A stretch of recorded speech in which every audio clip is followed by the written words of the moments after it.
Okay,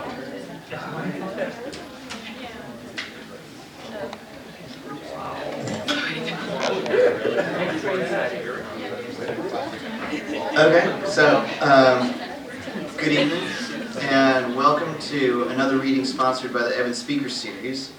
Just want to thank the Evans Speaker Series Committee and the Department of English Rhetoric and Writing for their support.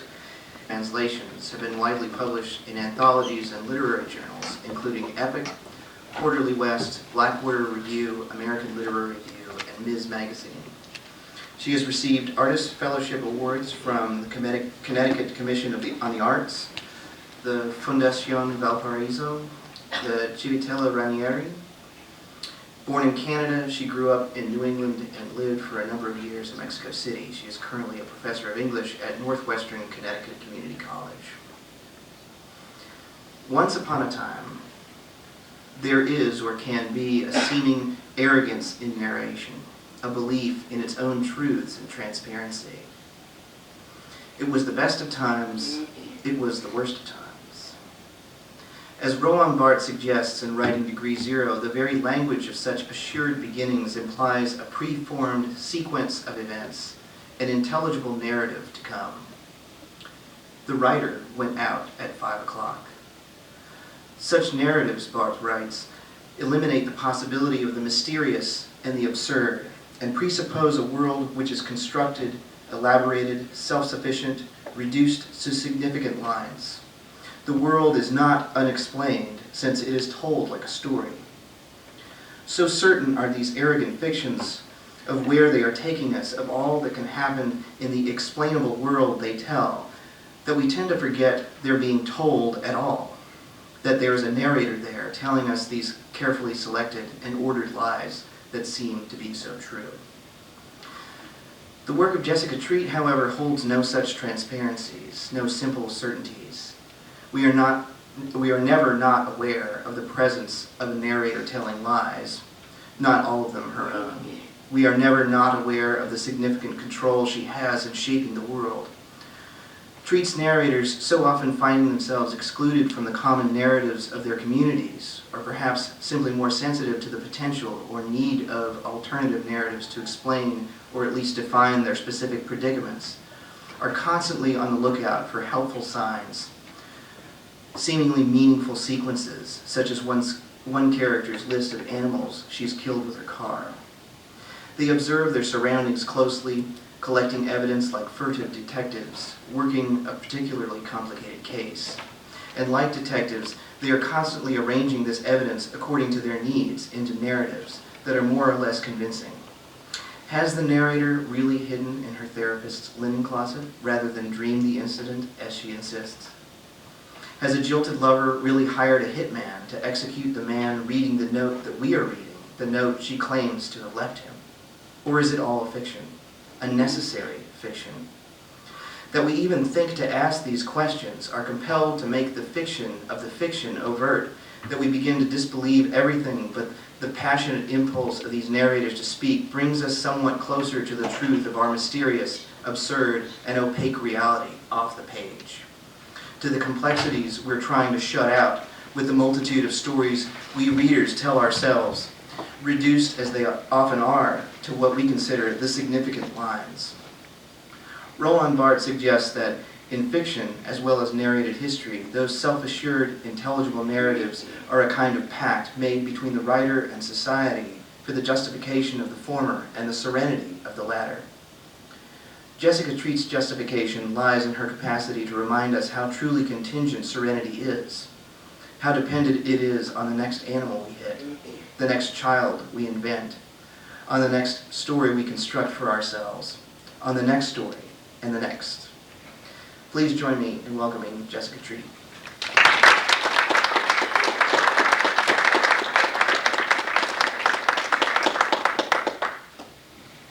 Thank you so much, Michael, for that introduction. As I've heard other writers say, was that really about me?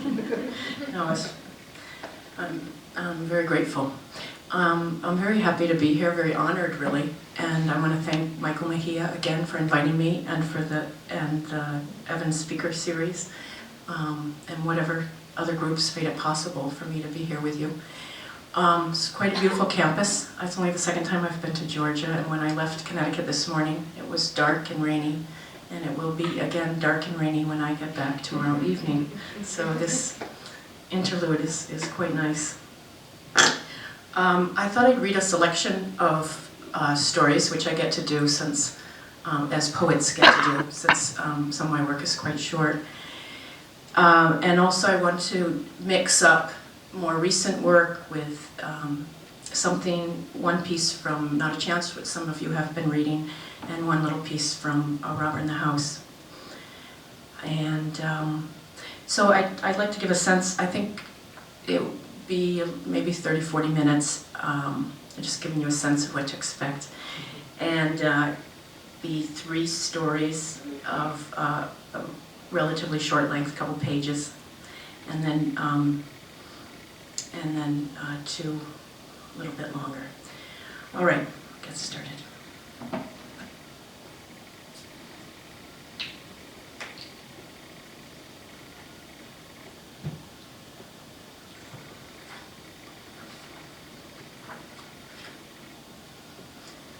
Beached. She's taken the car, he doesn't know where. She's gone off again. No, they don't have another car. No, he cannot say where. And no, he does not think she will call, write a note retrospectively.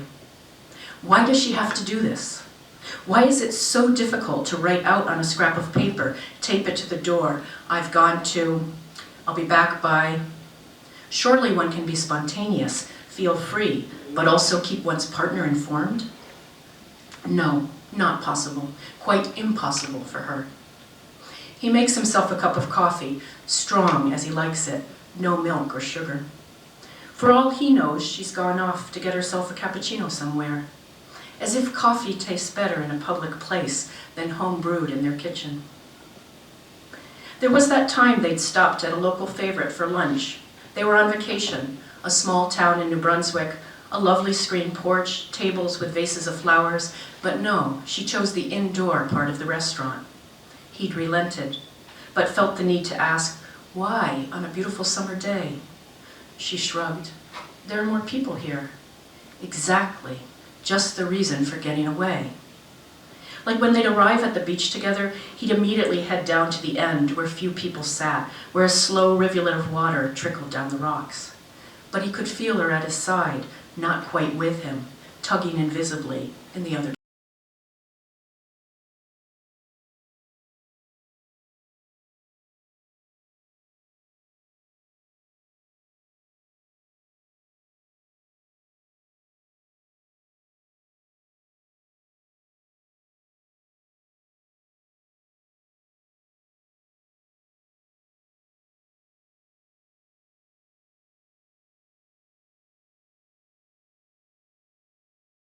direction.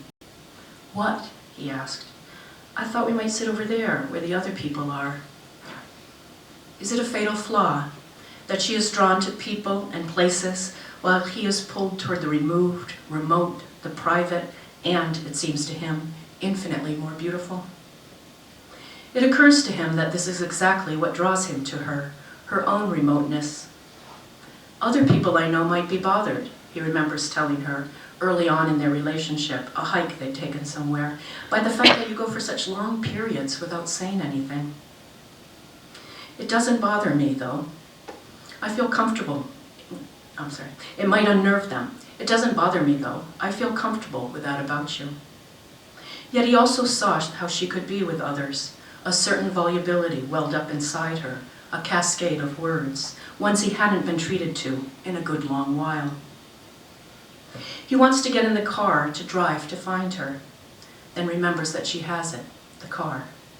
He stands at the door, thinking he hears the rumble of its engine, far off, getting closer. But no, it's nothing. A lawnmower or tractor working at slow progress toward him. Okay. All right, I have a couple stories that take place in cars. I'm going to read one more. In fact, the name of my next collection, title of my next collection is in dispute. But But I had come up with hidden drive and then drive, I don't know, probably won't be that, but this is the title of the next story, Drive. He stepped out of nowhere. You hadn't seen him walking, hadn't seen him at all, but suddenly he was there, running across the road. You hit the brakes hard. You've hit him, you think. See his body bumping up onto your hood, his face shattering the windshield, your secret terror to kill someone while driving. But the windshield does not shatter. You've only bumped him. You roll down the window to yell at him or apologize. You don't know which. You're flustered and flabbergasted. What the hell do you think you're doing? Could you give me a lift to Bainbridge? He says in his scruffy British accent. He wants a ride. It's his technique, you realize, for getting one. Stopping a car in midstream, and because he's caught you off guard, go ahead, get in. You can't say anything, still shaking some. You almost killed him. How about it then? Was it your fault? And you know it wasn't, but know also that if he died, you'd have lived with the guilt for years, regardless. But he interrupts. You hadn't wanted to be reminded. Someone else is in the car with you. You like your solitude, and besides, you know your car smells. Sour milk from spilled coffee, perspiration mixed with something like soy sauce. It's your private space, and whatever made you let someone in. But you almost killed him.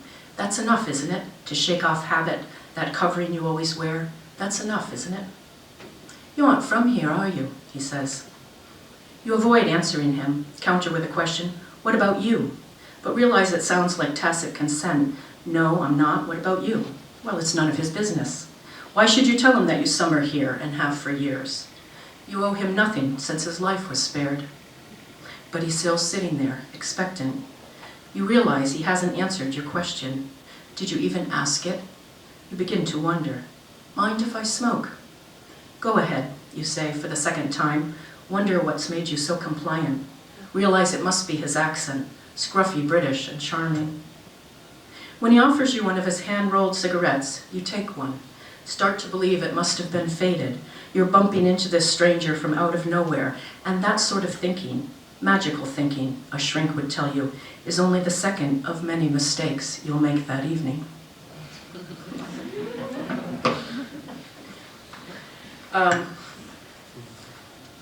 You know, if you want to know where these stories come from, these recent ones, often they come from a first line that was given to me or has been modified. So the first line of that one was, he stepped out of nowhere. Actually, it came from a story by Joyce Carol Oates. I don't remember the story.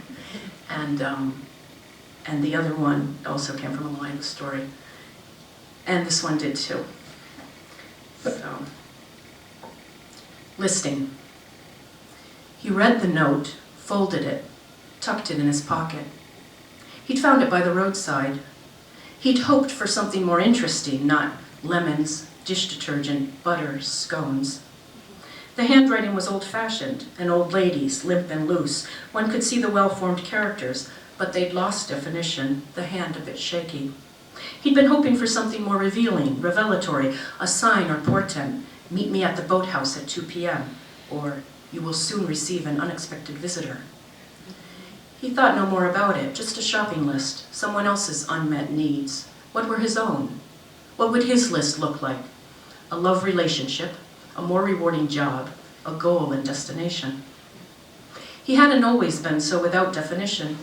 His figure had once cut a sharper shape. He hadn't always had his father's ailing health to look after. The smell of pine sap reached him. He was walking past the park where he and Elena had first met, she with her little dog, Clémence, she called it, which seemed to him too much of a person's name. But then, Elena and Clémence were awfully bonded. And that was the problem, wasn't it? It left no room for him. How, after all, does one compete with a cute little fluff ball of fur? Something that promised loyalty, fun and affection, yet never really demanded anything. Just some food and caressing, a minimum of fuss. Of course, Elena thought him crazy, jealous of a Yorkshire Terrier, but he was. She couldn't see that her devotion was extreme, her attachment unhealthy.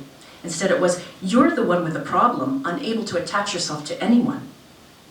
There was perhaps some truth to the statement, he could admit. which showed finally that he was much more reasonable than she who could admit nothing was ever wrong with her or Clémence. How quickly she flew to the dog's defense. She doesn't shed, what are you talking about? She does not eat too much, she doesn't smell, what's the matter with you? It was all his problem then, his obsessing over a dog. Poor Clémence. It's true, he'd thought of killing it. He'd sometimes wanted to. But the thought of the aftermath, Elena mad with grief and rage, was not a happy picture. It wouldn't make her run to him, he knew. She'd just burrow further into her devotion and commitment, if only to the memory of Clémence. Was it too difficult to form a new attachment at age 48? We've lived too long, he thought, loved enough or not enough, but have enough of our identities intact that the need for someone else just isn't strong enough. And yet, the last time he saw her, he'd wanted her with a ferocity that surprised him. Her smile, the way her hair fell in wisps around her ears, her legs, still shapely and attractive beneath her short skirt. She was kind and funny and physically attractive, and having been in a number of relationships over the years, from 2 days to 14 years, he knew that this was all that mattered to him now. It had boiled down to this: thoughtfulness, a sense of humor, an attractive physique. But sans Clémence, just get rid of the dog. He'd wandered onto the trail that began in the park and wound its way through the woods. He trod the path without thinking, without noticing, faint sound of birds, insects, twigs crackling. Soon the sun would be sinking. He thought of the list he'd pocketed: lemons, dish detergent, butter, scones. He could remember the list easily. He could remember the items easily. And if he placed those 4 items in his shopping basket, would he have the answer? How simple, really, so simple. His step quickened. He knew the Quick Mart would be open now. The trail led almost to its doorstep. He smiled, at nothing, to no one in particular.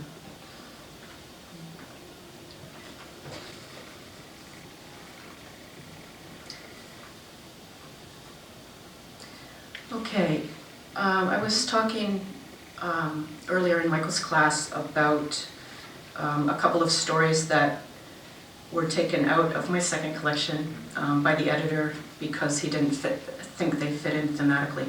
And I thought I'd read one of those. And I have to let you know, no, I don't hate pets. I like cats and dogs. I have 2 cats. And this is not nonfiction, it is a story. So that's just the disclaimer at the start.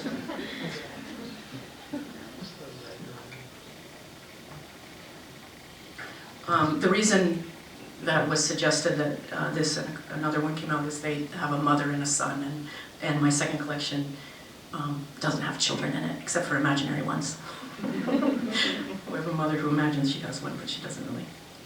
All right, it's called Fruits of the Dead. Once, before you were born, when I was 5 or 6 months pregnant, I spent an afternoon in a cemetery.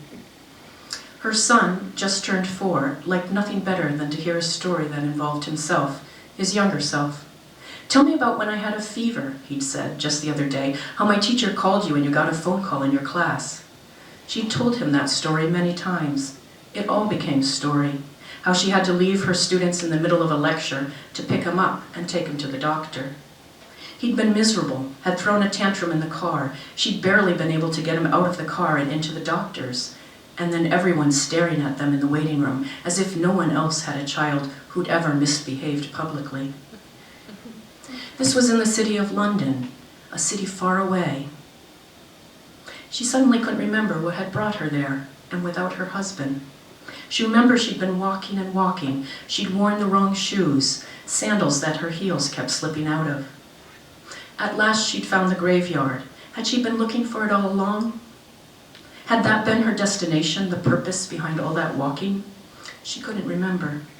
What she did remember were the berries, big, thick, juicy blackberries, plumper and tastier than any she'd ever eaten. Purple juice stained her hands, and still she couldn't stop picking them, devouring them by the handful. She'd felt so hungry she couldn't get enough of them, though all the while she was thinking, these are only so plump and tasty because they're growing out of the rotting dead. It seemed wrong, not healthy, to be feeding her unborn child so greedily the fruits of dead people, though she did not stop herself. Her legs had hurt, her feet and legs swollen, and the urge to lie down on top of one of the tombstones, granite warmed by the sun, and close her eyes almost overwhelmed her. The other visitors, stray couples and families, kept her from giving in. She noticed that one family, Iranian maybe, why did she think that, had brought buckets with them. They were blackberry picking in the cemetery, and she'd been furtive, stealing berries by the handful, eating them as she walked where no one would see her, holding back, pretending to study a gravestone, when really it was the blackberry bush bending over it that interested her. Yet this family made no attempt to hide the purpose of their outing. Still, she felt odd, not right, though she did not stop herself. And now, do I like berries? You like them a lot. Remember in the summertime we go across the road to find them in the woods? Yes, and we bring a cup to put them in. But they were straggly and few, often sour, picked before they were ready, and never profuse. Not lush like those in London, but she and her son picked them anyway, because scavenging for food gave them something to do. Mom, you know what? What? She asked her son, her mind distracted, lingering still among the gravestones. You forgot something. What? What did I forget? She asked, looking at him now, her eyes searching his as they sat next to one another on the living room couch. You forgot to tell me about the cats. Oh, she said, you're right, I did. And so she had.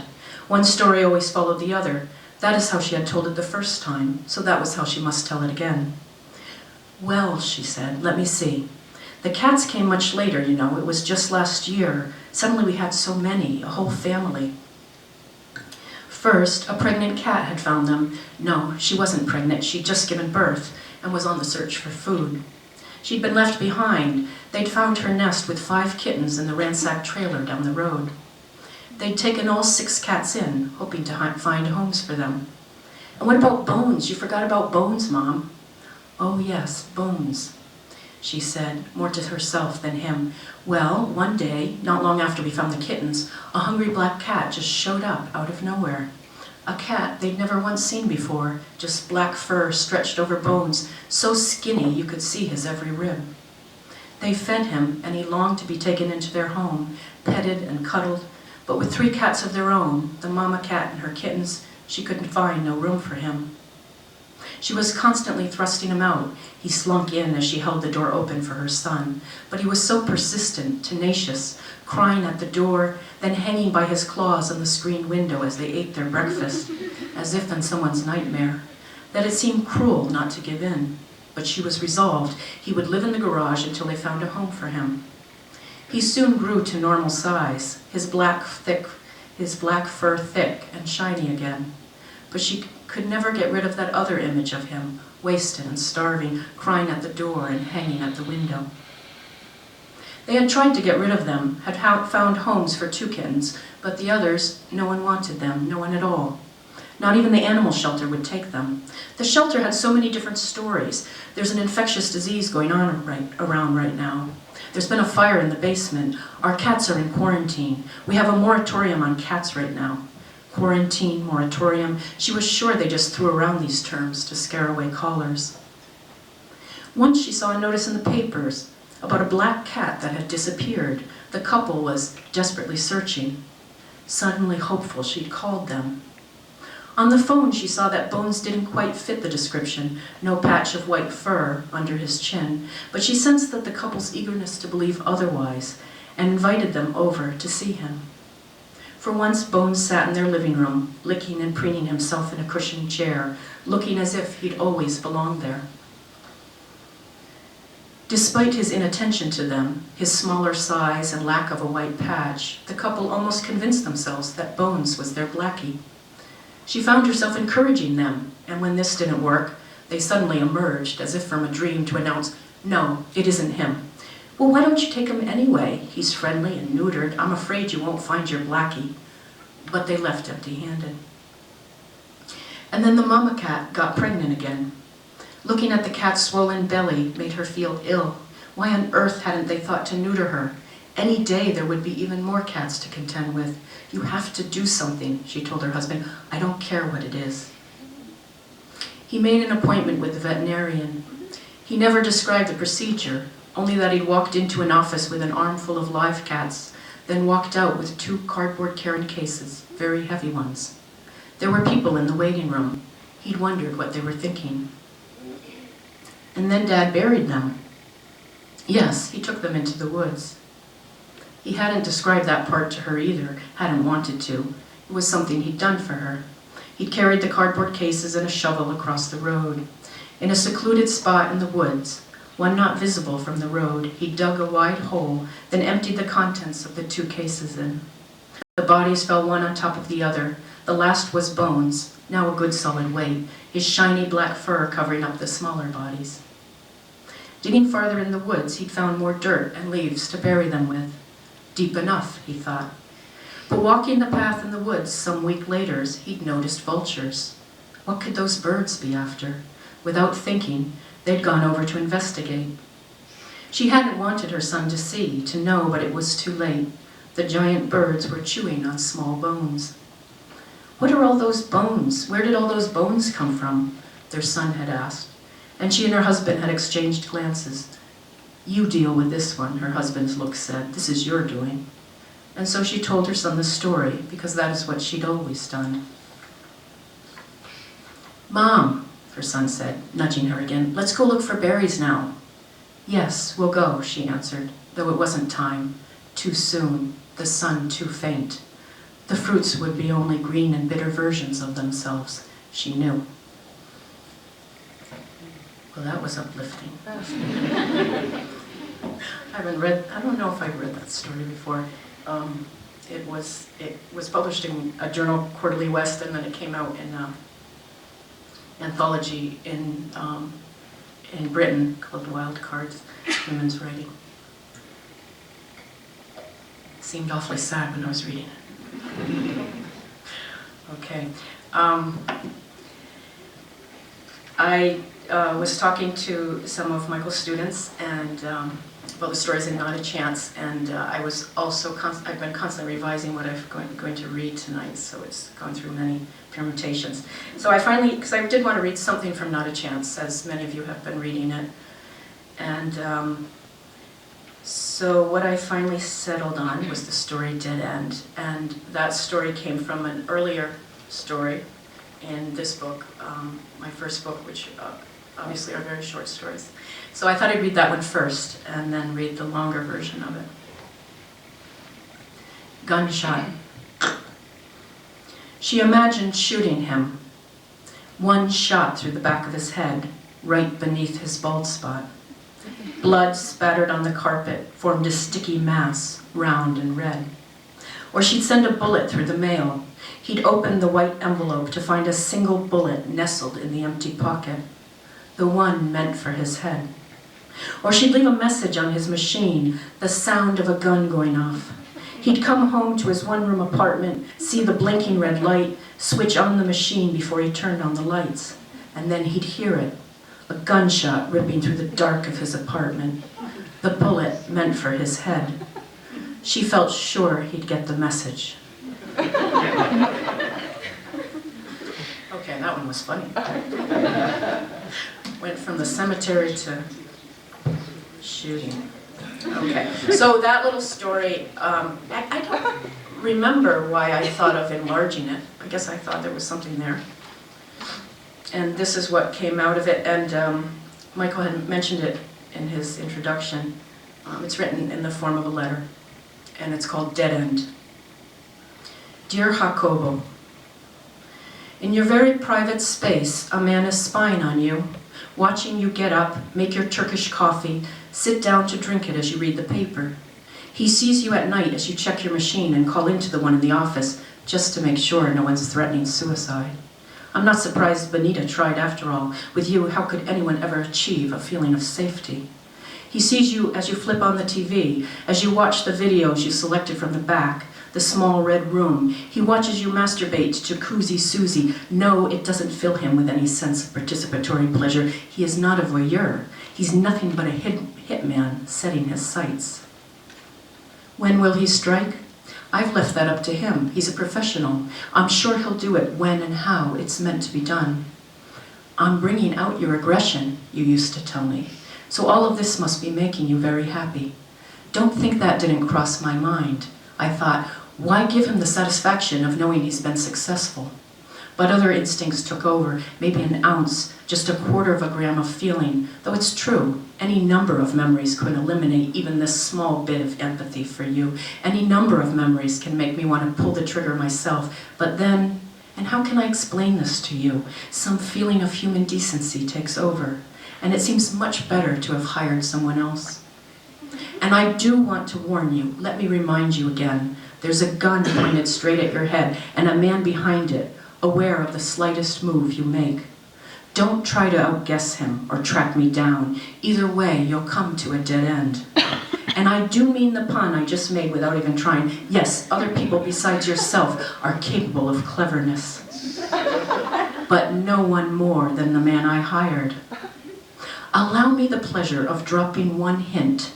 I think he intends to get you while you're sleeping. He confessed this to me when we were made arrangements in a seedy downtown diner, and it was the one time a thin crevice of doubt opened up inside me, seeing the glint in his brown eyes, together with the crispness of his white collar, gray suit jacket. There was something cruelly mathematical about him, but then I reminded myself that that was why I hired him, why he came recommended.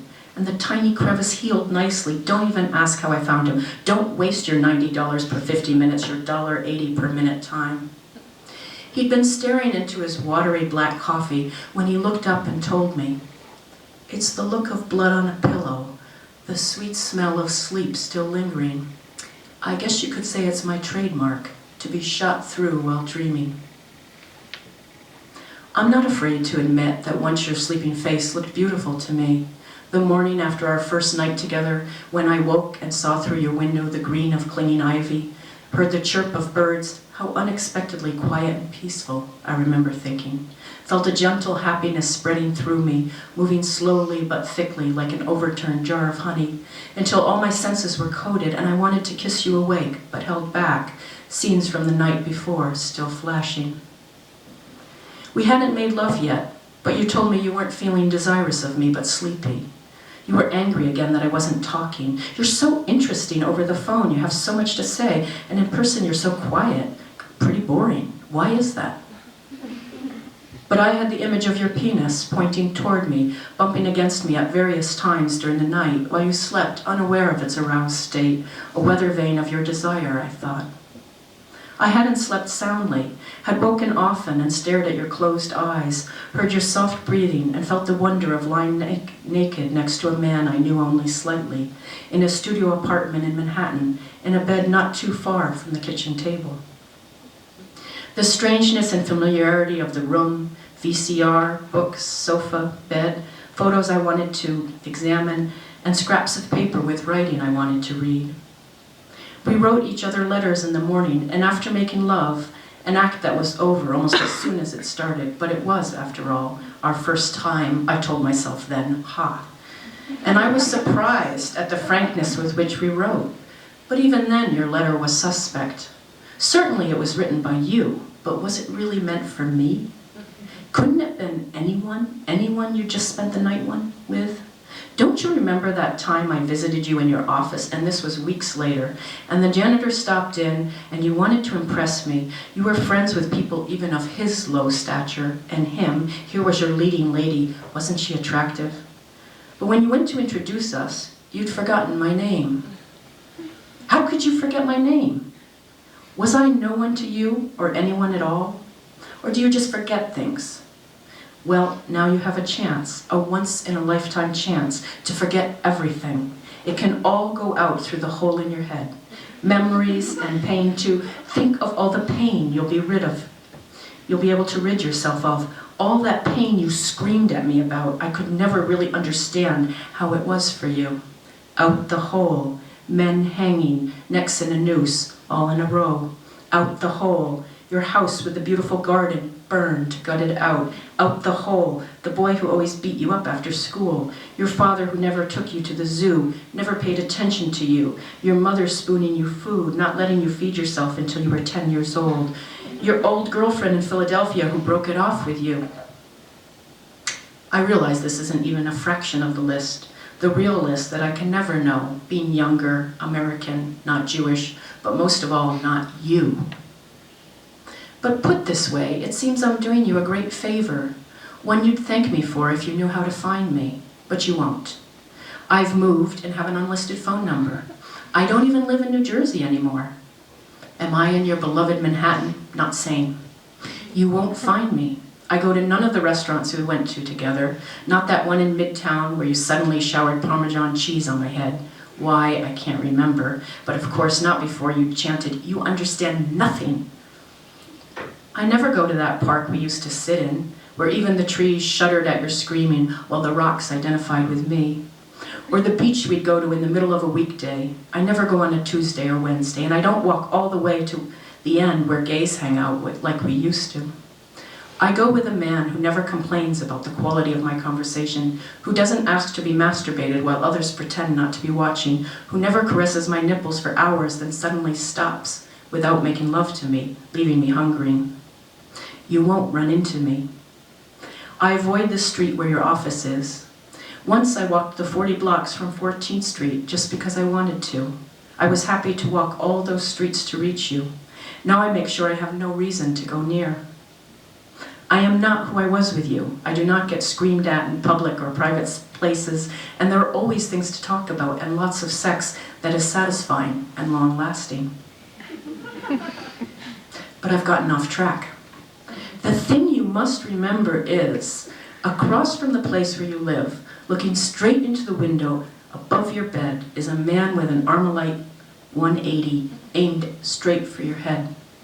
He's watching you now, as you read this, as your eyes look to the window and down at the page again. He sees you as you slouch back into your plush gray sofa, letter falling to the cushion beside you. He feels the give in the trigger. He lets the pad of his finger rest there before he pulls. But no, he'll wait. Wait till you're undressed and lying in bed, when your eyelids droop and the tension has gone from your forehead, your cheeks relaxed, your breathing steady. You look just like a newborn when you're sleeping. Thank you.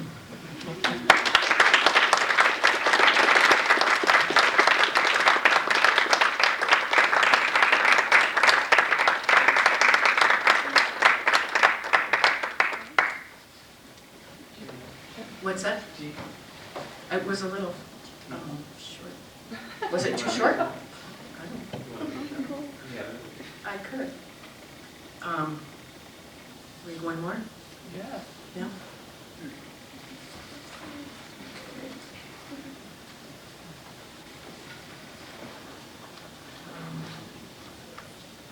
Short one.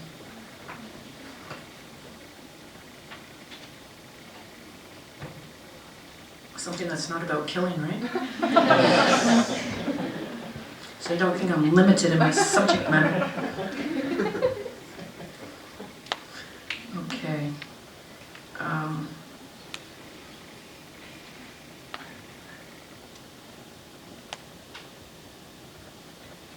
I'm just going to read one little one that I had mentioned in Mike's class, and put us in a different country too. Shopping in a foreign country. The women surrounded my mother. Shorter than my mother, they held the dresses on homemade hangers, like banners from an unknown country above their heads. Cómprame esto, se le doy barato. Buy this one from me, buy this, I'll sell it to you cheap. My mother turned circles, trying to look at them all, fingering the purple and red embroidery. This one's nice, so is this. I can't decide. What do you think? You have to help me. She turned to me to translate, to bargain, to decide for her. The sun reflected off the white cotton of the dresses. The women's voices buzzed thick like wasps. I tried to be precise, authoritative. What about this one? Blue and pink look good on you. Do you think so? But I need one for my sister too. Ask her how much it is. Each time my mother grew near to deciding, another woman cut in front of her, tugging at her, asking her to feel the quality of material, to examine the embroidery, while another woman cut in front of her, Señora, cómprame esto, señora, se le doy más barato, señora. But I can't buy them all, my mother said. I'm not rich. Tell them I'm not rich, Monica. I can't possibly buy everyone. You don't have to. Just choose, I said. Just choose one, Mom. My voice sharper, colder, as my mother's weakened and wavered. I don't know. The rest will feel bad. Who should I give the money to? Which do I choose? Her voice edged toward tears. The one you want, Mom. Get the one you want. Irritated that she shouldn't know which one that was. I don't know. The tears came to her eyes. Help me choose, Monica. I chose the same blue and pink one I decided on earlier, a red, purple, and black one for her sister. My mother gave me her wallet, and I counted out the bills for her, paid the two women who quickly slipped the dresses from their stick hangers to give to her. The rest dropped theirs to their side, still watching. They smiled shyly. Pobrecita, one said, poor little one, and she reached her arms around my mom. The others followed, each taking a turn to clasp my mother to her smaller, shorter self, laughing as they did, until my mother and I laughed too. Pobrecita, we said. Thank you.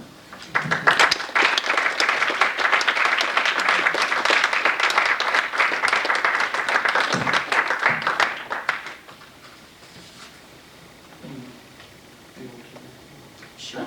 Yeah, I didn't know if that was on the agenda. Yeah, I can try. Anybody has any questions for Jessica Treat? Ask them.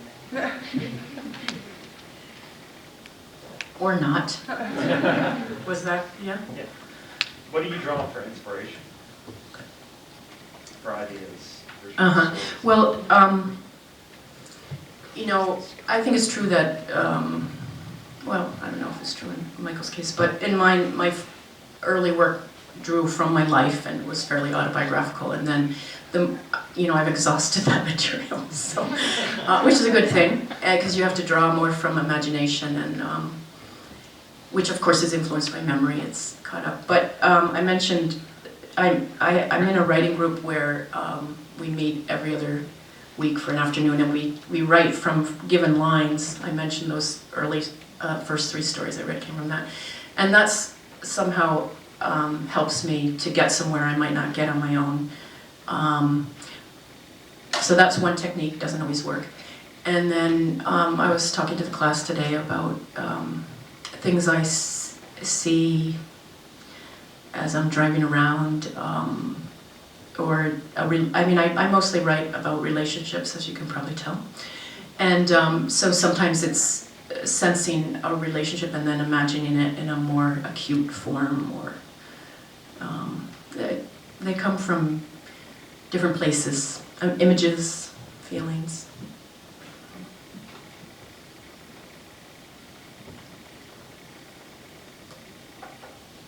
There were a lot of questions in Michael's class, so I don't know if they're talked out.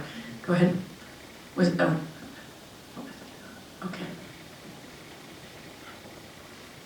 I kind of have two questions. One, just listening to your story, Dead End. Are you familiar with the Velvet Underground song, The Gift? No. I should be. It's kind of more than a song. It's kind of more like a short story. Uh-huh. And he just says it. Uber just kind of says it over the music. But yeah, you should definitely read or listen Okay. to that. Well, They're cousins. The Gift. Uh-huh. Right, yeah. And then two, in terms of your stories drawing from real life, I mean, it seems like, you kind of have some themes or common elements between cats and dogs and cars and killing. That's all living in the country. It's all that's exactly it. You got it right there. Cats, dogs, cars, hitting things in your, roadkill, yeah. But was there a question? Well, I think you kind of answered it. Yeah. It was a big shock to my system and also to my writing life. moving to a small town in the country after years of living in cities, New York City and Mexico City before that. And so it kind of put my fiction out of orbit for a while. But, because I think in the city, in terms of getting ideas for stories, I rub up against different kinds of people more, and it's good for my imagination. So, yeah, so there's different themes showing up now. Yeah. Do you have any advice for someone with serious writer's block?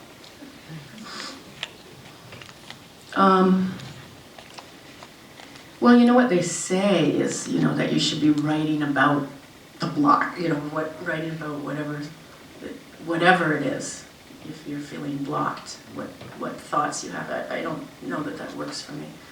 I think reading works for me sometimes. Just, it can get you out of, it can introduce you to another way of writing a story, to different possible ideas for stories.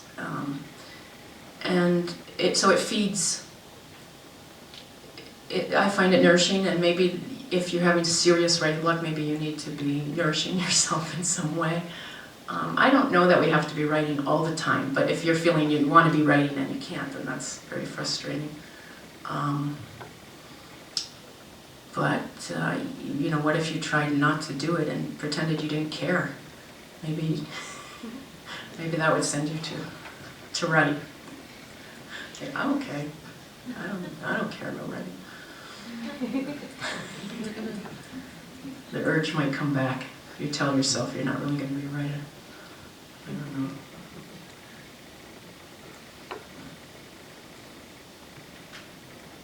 Okay, well, you've been a very attentive audience. Thank you.